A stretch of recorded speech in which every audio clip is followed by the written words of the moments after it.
Hello बच्चों, चलिए प्रश्न पढ़ते हैं। प्रश्न दिया हुआ है कि भारी जल क्या होता है तथा इसको किस प्रकार निर्मित किया जाता है। तो सबसे पहले बात करें अगर इस प्रश्न में मुख्य अवधारणा की, तो देखो क्या थी मुख्य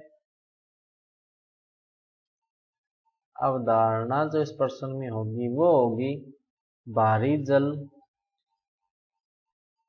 जल व इसका निर्माण।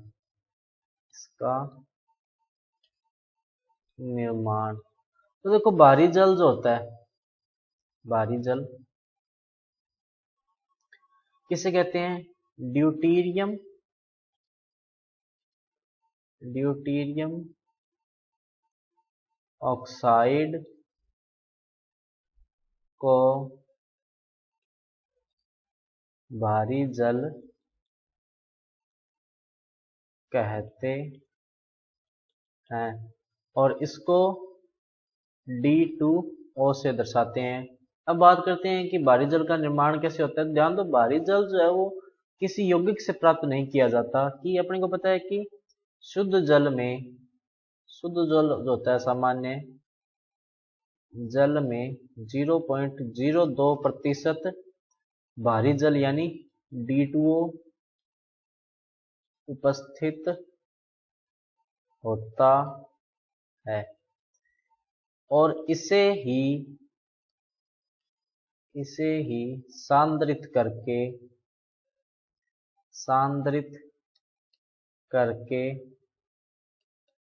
भारी जल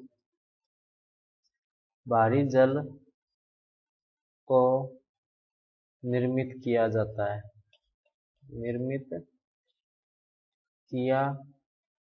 जाता है। तो देखो क्या करते हैं कि सामान्य जल जो होता है, सामान्य जल H2O का लंबे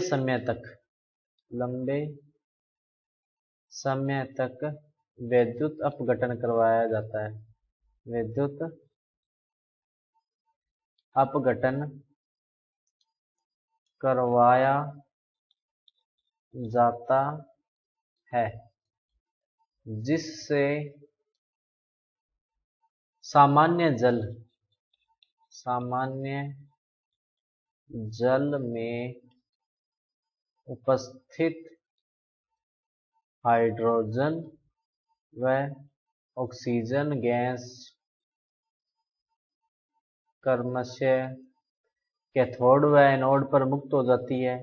कैथोड व एनोड पर मुक्त हो जाती है तथा हमारे पास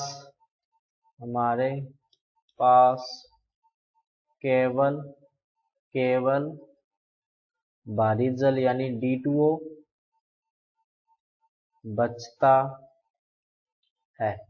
तो देखो कैसे होता है कि सामान्य जल लिया, इसमें 0.02% जो है भारी जल जो होगा, तो H2O जो है उसका वियोजन होगा किसमें?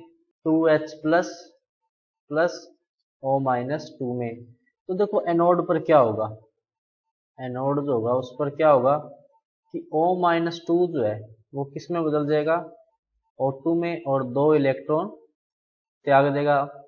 कैथोड पर क्या होगा? अपचयन होगा, और कैथोड पर अपचयन होकर क्या हो जाएगा? जो H प्लस आयन जो है, 2H प्लस आयन जो है, ये 2 इलेक्ट्रॉन ग्रहण करेंगे और क्या बना लेंगे?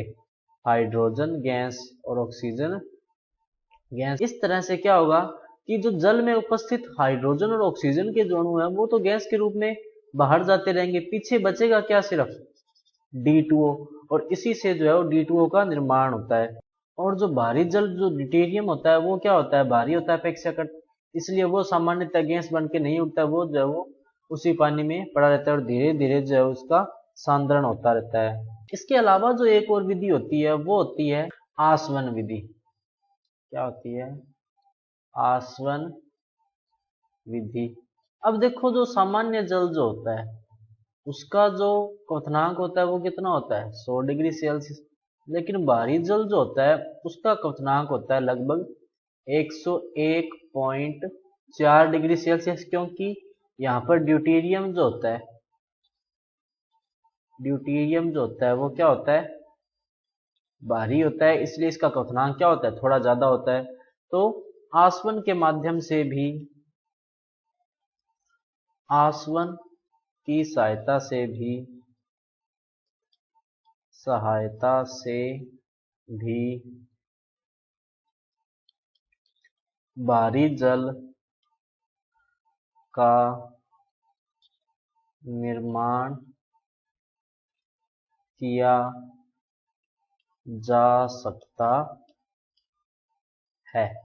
क्योंकि सामान्य जल में मैंने अभी बताया था 0.02% जो भारी जल होता है। तो बच्चों ये था आपका उत्तर। मैं आशा करता हूँ आपको समझ में आया होगा। धन्यवाद।